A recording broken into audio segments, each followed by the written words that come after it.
All right, so we have another full roster of sport which awaits sports fans this weekend.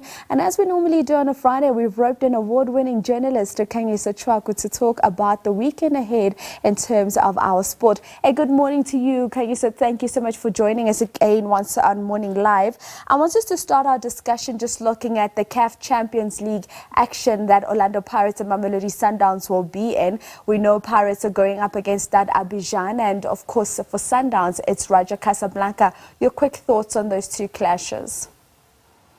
Look, I think from Pirates' perspective, firstly, good morning, and morning to the viewers. It's going to be interesting for Pirates in that trips to places like the Ivory Coast and the Champions League are quite rare because these are teams that haven't always, it's a country that hasn't always taken CAF Champions League football seriously because they've been net exporters of footballers, and the bulk of the place footballers have tended to generally move away from the Ivory Coast and actually play their football elsewhere. I'm notwithstanding the fact that Pirates did win the first and only Champions League when they beat ASEC Mimosas in Abidjan. So that game is going to be quite interesting to see how Pirates navigate that one. However, though, for Mamelodi Sundowns, all eyes will be on Miguel Cardoso. Remember that Sundowns did have a coaching change this week with Mangoba Ngati and Wendell Robinson and Romain Folz parted ways with the club to make way for Miguel Cardoso and his new coaching team that has seen Steve Compella and Kennedy Winde being the only remnants of the previous team. So all eyes will be on Sundowns playing Raja Casablanca and Pretoria on Saturday to see whether they'll be able to take a different path or a tangible step forward.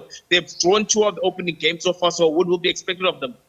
And it will be interesting as well, as you mentioned it, because it is a home game for Mamelodi Sundowns when we know in their opener against AS Maniema, a lot of people were expecting a victory there. But let's move on and talk cricket, because we know we still have the women's Proteas that are going to be going into a once-off test up against England, which starts on Sunday. I think we may have lost Khanyiso. There he is. Khanyiso, that once-off test that the Proteas women go into after what has been disappointing in the T20 and one-day international. Let's speak about the test.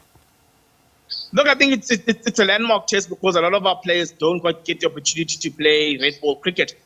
Look, they did have a very testing time when they went to Australia last year. They were very competent against India, but playing on home shores, the weather's going to be quite tricky because it's quite warm around the country, especially on the high field at the moment. But it's a landmark step for them. I think a lot will be seen on whether how they will be judged on their results. But I think the performance over the 4 days is going to be probably the most important part because they started the ODI series well, but then slipped right towards the end. So I think that's the first disappointing part. However, though, it's going to be interesting to see how they combat their cricket over the next 4 days because they've shown themselves to be a very, very good side over 4 days. We saw in Australia how they started badly but got better as the game progressed. The case was the same in India. So I think it's just going to be another step in their development as a team to see how far they actually can go in Test cricket.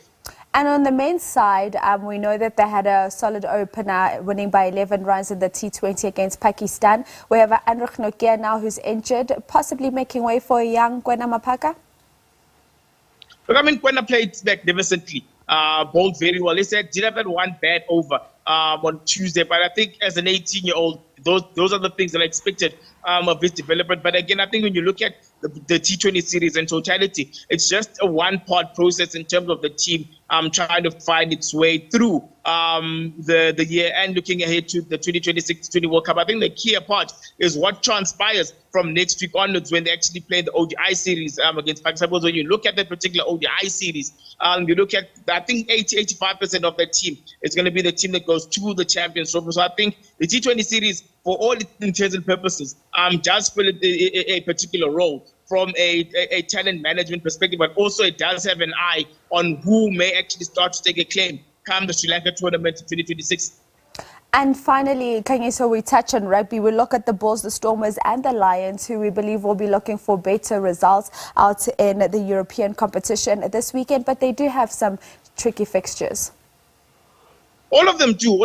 I mean, look, the Stormers are at Harlequin. That's going to be a difficult fixture for them.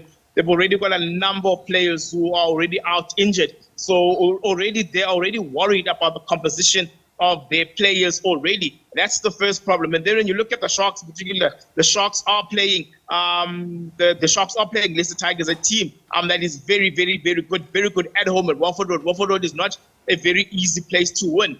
Or to play for any other. And I think the Bulls, though, will be having revenge on the minds as they're playing a Northampton side that absolutely bullied them in the playoffs in last season's Champions Cup. So I think the key part for all these South African teams is just to make sure that they stay within their win. I mean, we expect the Bulls to win. However, I think for the Stormers, if they lose this particular game, they may as well put their entire focus back on the Urals and ensuring that they qualify again for next year's Champions Cup. Oh, Khanyiso, it's always such a pleasure catching up with you. We'll do it again on Monday as we look back on the weekend that was. Ladies and gentlemen, that is Khanyiso Tshwaku, award-winning sport journalist, just speaking there in terms of Orlando Pirates and Sundowns out in CAF Champions League action. And we have the Proteas men and women also up against Pakistan and England. That is Pakistan for the men and England for the women.